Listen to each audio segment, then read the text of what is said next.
Hello बच्चों, let's read this question. The question says the hydrochloric acid secreted by the gastric glands activates the enzyme dash while the dash secreted. यहाँ पे आपके दो dash आ रहे हैं, तो while the dash is secreted by the gastric glands protect the lining of the stomach from the action of acid.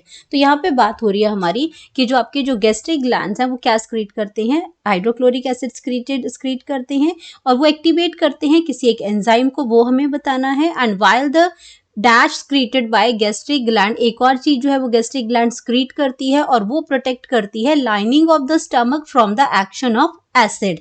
तो यहाँ पे हमें ऑप्शन दे रखी है कि आपका जो फर्स्ट ऑप्शन है उसमें क्या आ जाएगा, पेप्सिन आ जाएगा, सेकंड में म्यूकस है. यहाँ पे बी ऑप्शन है, first option pepsin, second trypsin, then amylase है और ट्रिप्सिन है और अमाइलेज और रेनिन है.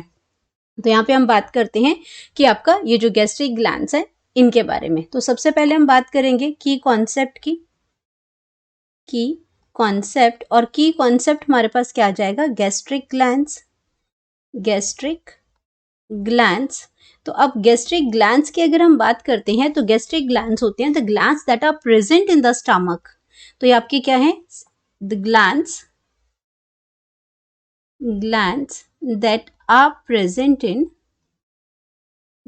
are present in stomach. तो स्टमक की ग्लैंड्स को हम गैस्ट्रिक ग्लैंड कहते हैं, जिसके लिए जो स्टमक के लिए जो अनदर वर्ड यूज होता है वो स्टमक होता है. तो गैस्ट्रिक ग्लैंड जो होती हैं हमारी, ये क्या करती हैं, ये स्क्रीट करती हैं. गैस्ट्रिक ग्लैंड ये आपकी स्क्रीट करती हैं, HCl स्क्रीट करती है.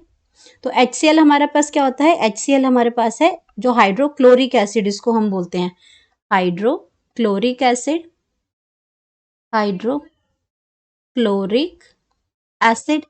तो ये क्या करता है, स्टमक के अंदर एसिडिक मीडियम एक तो प्रोवाइड करता है, क्योंकि स्टमक के अंदर एसिडिक मीडियम प्रोवाइड हो करता है ये तभी आपकी जो एंजाइम्स हैं जो डाइजेशन करती हैं प्रोटीन्स की, वो आपके स्क्रीट कर पाते हैं. तो ये आपका क्या करता है, ये आपका पेप्सिन को भी स्क्रीट करता है.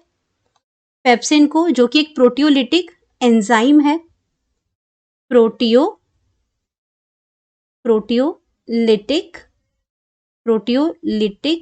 एंजाइम है. देन ये आपका स्क्रीट करता है म्यूकस.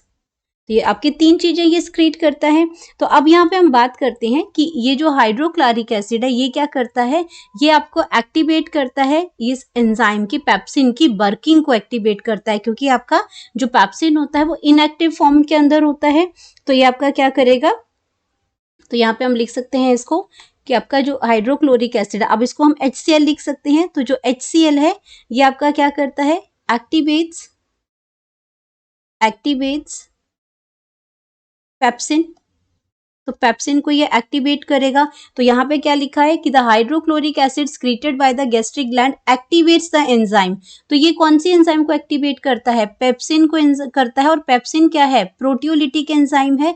प्रोटियोलिटिक एंजाइम का मतलब है कि ये प्रोटीन्स की डाइजेशन के लिए एक्टिंग है, ये प्रोटीन की डाइजेशन करता है ये आपका जो है उसमें. तो यहाँ पे पहला ऑप्शन तो हमारे पास क्या हो गया, पेप्सिन हो गया. ठीक है. अब सेकेंड की अगर हम बात करते हैं, वाइल द सेकेंड, जो सेकेंड ऑप्शन है, secreted by the gastric gland protect the lining of the stomach from the action of acid. अब ये जो एक्शन ऑफ एसिड होता है, प्रोटीन्स की डाइजेशन यहाँ पे होती है, तो ये आपका क्या करते हैं, नेचुरल है स्टमक के अंदर ये सारी चीजें हो रही हैं, तो वहां पे एसिड का असर होगा. अब इस एसिड के असर को थोड़ा कम करने के लिए हमारे पास क्या, ये गैस्ट्रिक ग्लैंड्स क्या स्क्रीट करती हैं, ये आपकी म्यूकस स्क्रीट करती हैं. तो आपका हम लिख सकते हैं कि म्यूकस का फंक्शन क्या है.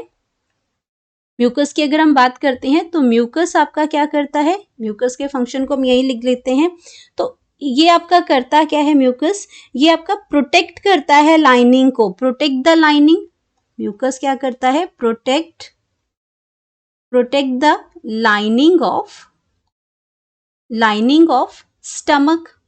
लाइनिंग ऑफ द, लाइनिंग मतलब कवरिंग जो है, इनर कवरिंग जो है, तो लाइनिंग ऑफ द स्टमक को ये क्या करता है, प्रोटेक्ट करता है. कहाँ से, फ्रॉम एसिड. तो हमारे पास अब दोनों ऑप्शंस मिल गई हमारी. फर्स्ट ऑप्शन आ जाएगी पेप्सिन, तो फर्स्ट हमारा पेप्सिन आ गया, सेकंड म्यूकस आ गया. तो क्योंकि हाइड्रोक्लोरिक एसिड क्या स्क्रीट करता है, secreted by the gastric gland, activate करता है पेप्सिन को और secreted by the gastric gland pepsin को, और सेकेंड इसमें म्यूकस है जो कि प्रोटेक्ट करता है लाइनिंग ऑफ द स्टमक। अब ये ऑप्शन तो हमारा बिल्कुल करेक्ट आ गया। सेकंड अगर ऑप्शन है वो गलत है, पेप्सिन तो ठीक हो गया, लेकिन सेकंड पे क्या बोला, ट्रिप्सिन। ट्रिप्सिन आपका गलत हो जाएगा, क्यों? क्योंकि ट्रिप्सिन की अगर मैं बात करती हूँ तो ट्रिप्सिन जो है आपका वो स्टमक में नहीं होता, पेनक्रियाटिक जूस के अंदर होता है, पेनक्रियाटिक जूस के अंदर प्रेजेंट होता है। तो ये ऑप्शन आपकी गलत हो जाएगी। ये प्रोटीन पे वर्क करता है बट ये पेनक्रियाटिक जूसेस में होता है, और ये बात हो रही है स्टमक की, तो ये गलत हो गया। देन अमाइलेज और ट्रिप्सिन, अब ट्रिप्सिन यहाँ पे सेकेंड ऑप्शन गलत हो जाएगी। अमाइलेज आपका बकल कैविटी में होता है। अमाइलेज जो है, अमाइलेज भी आपकी क्या, अगर सेलिवरी अमाइलेज है तो वो बकल कैविटी में है, अगर आपकी पेनक्रियाटिक अमाइलेज है तो वो आपकी पेनक्रियाटिक जूस के अंदर होगा। तो अमाइलेज की अगर मैं बात करूं तो अमाइलेज हम मान के चलते हैं यहाँ पे कि अगर ये बकल कैविटी में है, बकल कैविटी में होती है, यानी कि आपकी जो सेलिवरी ग्लैंड्स इसको स्क्रीट करती हैं, और ये ट्रिप्सिन है, तो ये ऑप्शन भी गलत हो जाएगी। यहाँ पे बात स्टमक की गैस्ट्रिक ग्लैंड की बात हो रही है, देन अमाइलेज की बात हो रही है, और यहाँ पे रेनिन, तो अमाइलेज आपका पहली ऑप्शन गलत है, तो ऑटोमेटिकली सेकेंड ऑप्शन भी आपकी गलत हो जाएगी। तो ये भी आपकी जो रेनिन है ये आपका जो ऑप्शन है ये आपकी प्रोटेक्शन नहीं करती है। जो आपका रेनिन जो है यहाँ पे ये प्रोटेक्शन नहीं करती है, ये भी आपकी एंजाइम है जो आपके मिल्क प्रोटीन पे वर्क करती है। तो और अमाइलेज आपकी सेलिब्री अमाइलेज है, ये आपकी स्टार्च पे वर्क करती है। तो ये आपके दोनों ही आपके ऑप्शन जो है वो गलत हो जाएंगे यहाँ पे। तो हमारे पास जो करेक्ट ऑप्शन है वो करेक्ट ऑप्शन आ जाएगा पेप्सिन। फर्स्ट नंबर पे पेप्सिन है और सेकंड पे आपका म्यूकस है जो कि आपकी प्रोटेक्शन करता है लाइनिंग ऑफ स्टमक की, और दूसरा पेप्सिन है जो एक्टिवेट होता है HCl की वजह से। तो हम यहाँ पे लिख सकते हैं अपना करेक्ट ऑप्शन, करेक्ट ऑप्शन। तो करेक्ट ऑप्शन हमारे पास आ जाएगा दैट इज ए। तो यहाँ पे हमारे पास आ जाएगा correct option A. Hope you understood it well. Best of luck.